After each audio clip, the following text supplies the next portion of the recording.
Gente, desculpa, acabou a bateria aqui, aí eu tive que dar um jeito, mas agora tá resolvido. Bom, então, voltando, é, é isso que a gente tem, tá? Se um número complexo é a raiz de um polinômio, então o conjugado dela também vai ser. Então, meio que a gente ganha de brinde. Então, se o enunciado do exercício já der como informação que um número complexo é raiz do polinômio, então o conjugado já vai ser diretamente, como fosse, e vai ser dessa forma aqui. Se você já tiver que o conjugado é dessa maneira, que o número complexo é dessa maneira, então o conjugado também será raiz. Beleza? Então assim, vocês lembram na função de segundo grau, que até que o Bruno falou para vocês, que a questão é assim, quando você tem o delta maior para a função de segundo grau, função de segundo grau. Quando o delta era maior que zero, o que você podia falar sobre as suas raízes?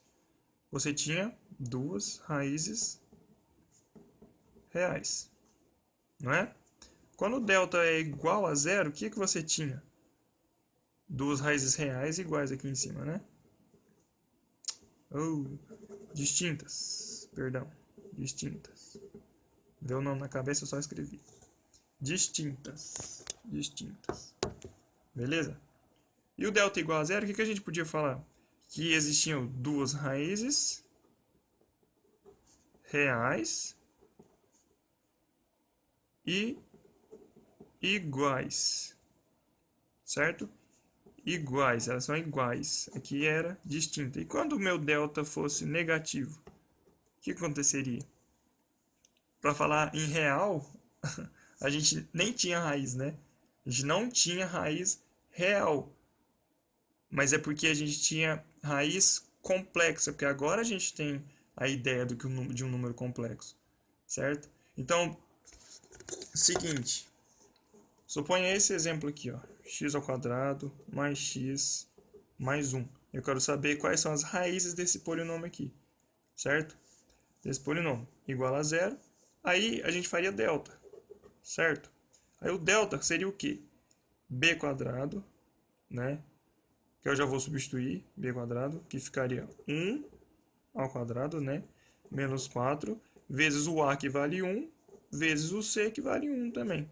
Aí fica 1 ao quadrado 1, menos 4 vezes 1, 4. Ficaria menos 3, delta negativo, não é? Negativo. Aí, se a gente fosse achar as raízes desse polinômio, o que seria? Menos b, que seria menos 1, mais ou menos a raiz do delta, que seria menos 3, sobre 2 vezes a, que é 1. Beleza? Aí, a gente ganha duas raízes. Uma x1 e outra x2. Certo? De que forma?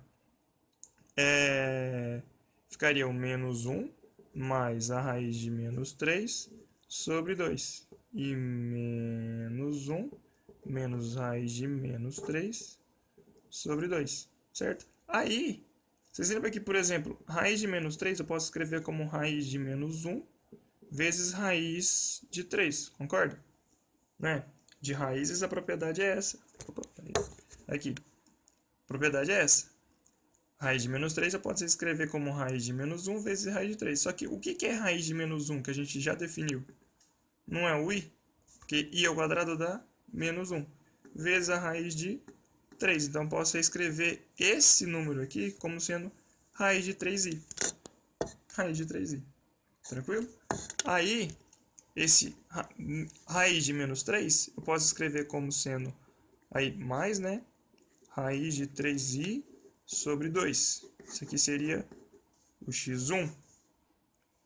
E aqui eu poderia reescrever menos 1 menos raiz de 3i sobre 2. Esse aqui seria o meu x2.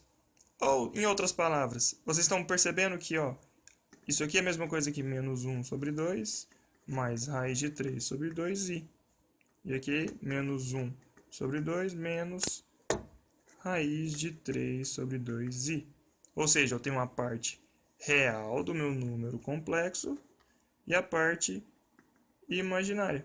Ou seja, isso aqui é raiz, isso aqui é raiz. E percebam que se uma é raiz, o conjugado dela também vai ser. O que é o conjugado? Basta trocar o sinal da parte imaginária. Morreu? Agora a gente vai fazer um exercício que caiu na UFO do ano retrasado, que cobra mais ou menos isso.